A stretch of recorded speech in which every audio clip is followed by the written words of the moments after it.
नमस्कार। मैं विनीता कोठारी आप सभी का बीए तृतीय वर्ष गृह विज्ञान के वस्त्र विज्ञान की क्लास में स्वागत करती हूँ। आज हम ताप सुनम्य रेशों के अंतर्गत एक्रेलॉन फाइबर या एक्रेलिक फाइबर के बारे में अध्ययन करेंगे। एक्रेलॉन, जैसा कि हम जानते हैं, ऑर्लॉन की भांति एक फाइबर है जो ताप सुनम्य रेशा है, परंतु ऑर्लॉन से मजबूती, कार्यक्षमता और टिकाऊपन में बहुत अधिक है। आइए अब हम इसकी मैन्युफैक्चरिंग प्रोसेस के बारे में अध्ययन करते हैं। एक्रेलॉन का रेशा प्राप्त करने हेतु हमें प्राकृतिक गैस को अमोनिया के साथ मिलाकर हाइड्रोसायनिक एसिड बनाया जाता है। इस हाइड्रोसायनिक एसिड को एसिटिलीन से प्रतिक्रिया कराते हैं, जिससे एक्रिलोनाइट्रिल बनता है। एक्रिलोनाइट्रिल को जमाकर पॉलीमर बनाते हैं, जो सूखने के पश्चात पॉलीएक्रिलोनाइट्राइल बनाते हैं। इसे किसी उपयुक्त गोलक में घोलकर गाढ़ा घोल तैयार किया जाता है। इस गाढ़े घोल को स्पिनरेट्स के बारीक व्यास वाले छिद्रों से होकर गुजारते हैं, जो सूखने के पश्चात एक्रेलिक रेशा बन जाता है। इसे गर्म अवस्था में ही खींचा जाता है। इससे केवल नन्हे रेशों के रूप में ही बनाया जाता है। आइए पुनः हम इसकी निर्माण प्रक्रिया को एक बार पुनः दोहरा लेते हैं। फर्स्ट स्टेप, प्राकृतिक gas plus ammonia gives hydrocyanic acid. Okay, hydrocyanic acid second step plus acetylene मिलकर एक्रोनाइट्राइट बनाते हैं। एक्रोनाइट्राइट को हम जमाते हैं तो हमें पॉलीमर प्राप्त होता है, जिसे पॉलीएक्रिलोनाइट्राइट कहते हैं। पॉलीएक्रिलोनाइट्राइट को हम घोलक के अंदर मिलाते हैं तो हमें गाढ़ा विस्कस घोल प्राप्त होता है।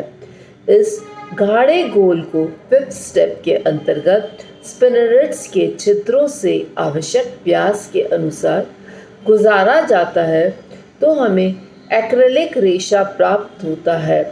एक्रेलिक रेशे को खींचने और काटने से हमें इसके छोटे रेशे प्राप्त होते हैं। एक्रेलॉन की विशेषता के बारे में अब हम अध्ययन करते हैं। तो आइए हम सबसे पहले इसकी भौतिक विशेषताओं के बारे में अध्ययन करें। संगठन, इसमें कार्बन, हाइड्रोजन, ऑक्सीजन और नाइट्रोजन के तत्व पाए जाते हैं। इनकी आणविक संरचना में एक्रिलोनाइट्राइल की एक लंबी श्रृंखला होती है।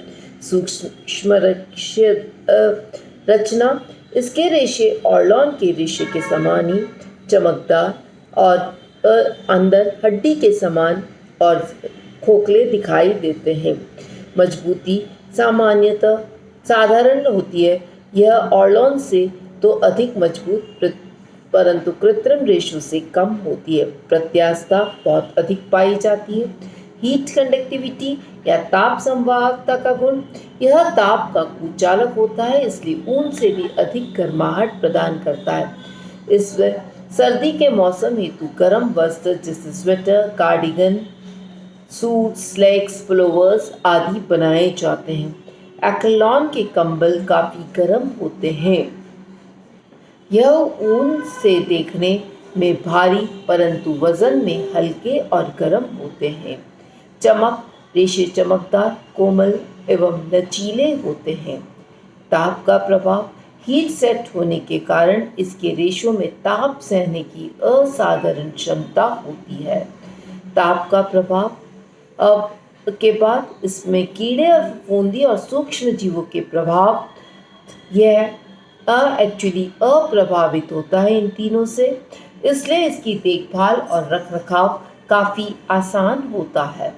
सफाई और धुलाई, रेशे चिकने होते हैं, इसके धूल कण और गंदगी आदि फिसल कर नीचे गिर जाते हैं। वस्त्र जल्दी मैले नहीं होते। दाग धब्बे वस्त्र सतह पर ही रहते हैं, इसलिए ये वस्त्र शीघ्रता से साफ होकर छूट जाते हैं। उन्हें नर्म, मृदु एवं उदासीन साबुन से धोना चाहिए। कड़े एवं शीघ्र तीव्र क्षार या शोधक पदार्थों से रेशे क्षतिग्रस्त हो जाते हैं, रेशे कड़े भी हो जाते हैं। प्रतिस्कंदता और तन्यता इनमें बहुत अधिक पाई जाती है, अर्थात एक्रेलॉन के रेशों से बने वस्त्रों को हम कैसे भी क्रश करें और कैसे भी खींचें, इनमें कोई प्रभाव नहीं होता है। शिकन प्रतिरोधकता एक्रेलिन के रेशों में सलवटें नहीं पड़ती है। हीट सेट होने के कारण इसमें इस्त्री की भी आवश्यकता नहीं होती है। अब फिर मॉइस्चर अवशोषकता, इसमें नमी अवशोषकता अत्यंत कम होती है, अतः वस्त्र को रंगना कठिन होता है।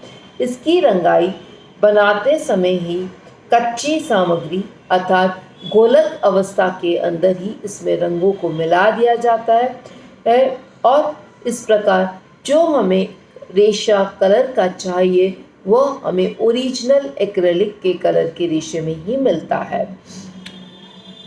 जल की बूंदें इनके रों के बीच में फंस जाती है, जिसके कारण ये सूखने में इनको समय लगता है। प्रसारण क्षमता, इसकी प्रसारण क्षमता कम होती है, अतः यह बुने हुए वस्त्रों में जहाँ आकृति की स्थिरता अनिवार्य है उन्हीं वस्त्रों के अंतर्गत काम आती है।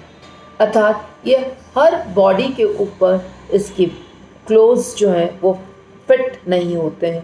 जो जिस साइज़ का क्लोथ्स बनता है उसी साइज़ की बॉडी पर इसके क्लोथ्स की फिटिंग होती है। आइए अब हम इसकी रासायनिक विशेषताओं के बारे में अध्ययन करते हैं। इसमें अम्ल का प्रभाव, तनु एवं ठंडे अम्लों का कोई हानिकारक प्रभाव नहीं होता है। तीव्र एवं शक्तिशाली अम्ल के घोल भी रेशे को क्षति नहीं पहुंचा पाते हैं।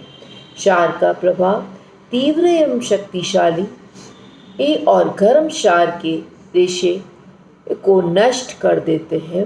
तनु एवं ठंडे क्षार का कोई प्रभाव नहीं पड़ता है, परंतु लंबे समय तक तनु क्षार के संपर्क में रहने से रेशे प्रभावित होते हैं, चमक कम पड़ जाती है और रेशे कमजोर हो जाते हैं।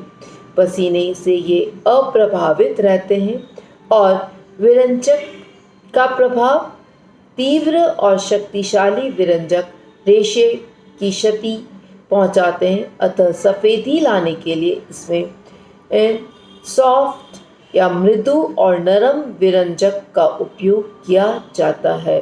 तो इस प्रकार हमने देखा कि एक्रेलॉन का फाइबर एक मजबूत तंतु होता है, परंतु ऑर्लॉन की अपेक्षा काफ़ी मजबूत है और शिकन अवरोधक होता है। वजन में हल्का और नरम रहता है। नमी शोषण की क्षमता कम होती है।